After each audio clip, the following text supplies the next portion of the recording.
एक बार क्या हुआ, 4 दोस्त थे, वो बड़े घनिष्ठ दोस्त थे, बड़ी घनिष्ठ मित्रता थी उन लोगों के अंदर। साथ से ही उन्होंने पढ़ाई शुरू किया था, केजी से लेकर के अपनी इंटरमीडिएट तक की पढ़ाई उन लोगों ने साथ में किया। लेकिन इंटरमीडिएट आफ्टर क्लियर होने के बाद में उन लोगों को लगा कि अब हमें कॉलेज में एडमिशन लेना चाहिए, और वो सबसे बेहतरीन कॉलेज के अंदर जा कर के एडमिशन चारों दोस्तों ने लिया।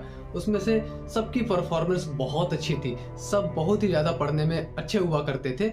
एक दिन क्या हुआ कि उन लोगों का धीरे धीरे टाइम बीतना शुरू हो गया, धीरे धीरे टाइम बीतता गया और कॉलेज का फाइनल ईयर आ गया, लास्ट टाइम आ गया। इसमें से 3 का जो प्लेसमेंट था, कॉलेज प्लेसमेंट हो गया। उसमें से जो एक इंसान था, एक लड़का था, उसका प्लेसमेंट नहीं हो पाया।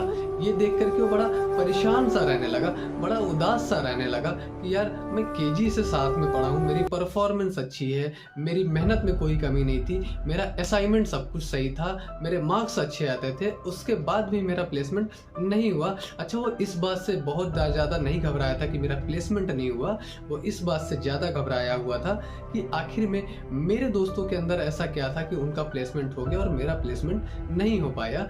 ये कमियां जो है, ये चीज़ें जो है, उसे रेगुलर बेसिस पर रोज दिन पर दिन क्या हुई, उसे परेशान करना शुरू कर दी, और वो रेगुलर बेसिस पर परेशान होना शुरू कर दिया।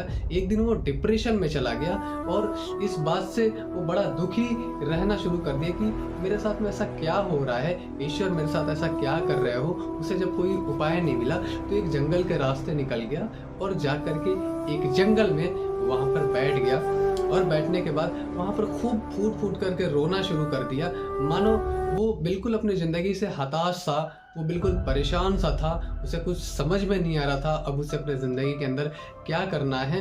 वो ज़ोर ज़ोर से ईश्वर को याद करने लगा, ईश्वर बताओ मेरी गलती क्या थी, मेरी परफॉर्मेंस सही थी, मेरी पढ़ाई सही थी, सब कुछ मेरा सही था, उसके बाद भी मेरा प्लेसमेंट नहीं हो पाया। बाकी के जो मेरे 3 दोस्त थे उनका प्लेसमेंट हो गया, ये तो मेरे साथ अन्याय हुआ है।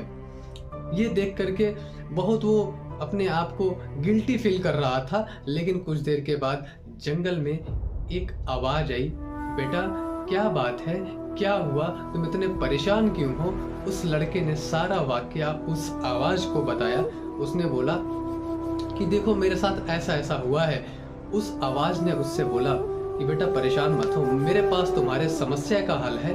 वो बोला कि बिल्कुल मुझे समस्या का हल बताइए।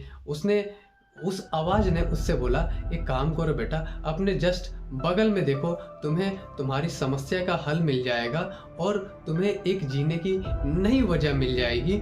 वो लड़का जैसे पीछे मुड़ा, उसने देखा कि वहाँ पर कुछ एक घास निकली हुई थी जो कि 4-5 फीट की थी, बड़ी सुंदर सी थी, बड़ी खूबसूरत सी थी, बड़ी घनी सी थी, और उसके जस्ट बगल में एक छोटा सा बांस का एक छोटा सा पौधा अभी निकल ही रहा था, जमीन की सतह से निकल ही रहा था। उसने उन दोनों को देखा और देखने के बाद वापस से वो मुड़ा, बोला कि मैं कुछ समझा नहीं, मुझे कुछ समझ में नहीं आया कि आप क्या कहना चाहते हो।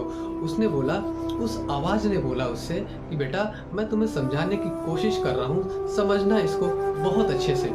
जब मैं इन दोनों का बीज लगाया था तो एक ही दिन में लगाया था। इस झाड़ी का भी बीज मैंने उसी दिन लगाया था, इस पौधे का भी बीज मैंने उसी दिन लगाया था। दोनों को बराबर पानी दिया, दोनों को बराबर वातावरण के अंदर रखा, दोनों को बराबर देखभाल किया। लेकिन उसमें से एक पेड़ बहुत तेजी से बड़ा हो गया, 4-5 फीट का हो गया, और दूसरा छोटा सा है। इसकी वजह तुम समझने की कोशिश ज़रूर करना। जब वो पेड़ बड़ा हो रहा था, जब झाड़ी बड़ी हो रही थी, तो इसका मतलब ये नहीं कि वो जो छोटा सा अंकुर था जो अभी जमीन से निकल रहा था उसका कुछ अस्तित्व नहीं है। हाँ, हो सकता है कि ये जो झाड़ी है ना, जिंदगी के बढ़ने में उस पेड़ से आगे निकल गई हो, लेकिन इसका ये मतलब बिल्कुल भी नहीं है कि जो छोटा सा बांस का पेड़ दिख रहा उसका कोई अस्तित्व नहीं है, उसका भी एक अपना अस्तित्व है।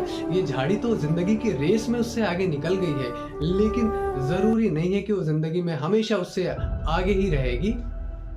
वो छोटा सा जो पौधा है, अभी ये धीरे धीरे जब ये झाड़ी बड़ी हो रही थी तो ये पौधा जमीन के अंदर सतह में अपनी एक जगह बना रहा था। और बेटा, झाड़ियों के मुकाबले वृक्षों को बड़े होने में थोड़ा टाइम तो लगता है। हम में से और आप में से बहुत सारे लोग ने चाइनीज बैम्बू का नाम सुना है। वो सालों सालों तक बिल्कुल छोटा सा रहता है, जमीन के अंदर रहता है, अंकुरित होने में भी इवन बहुत टाइम उसको लग जाता है, लेकिन वो अपनी जड़, अपनी सतह उस जमीन के अंदर बना रहा होता है।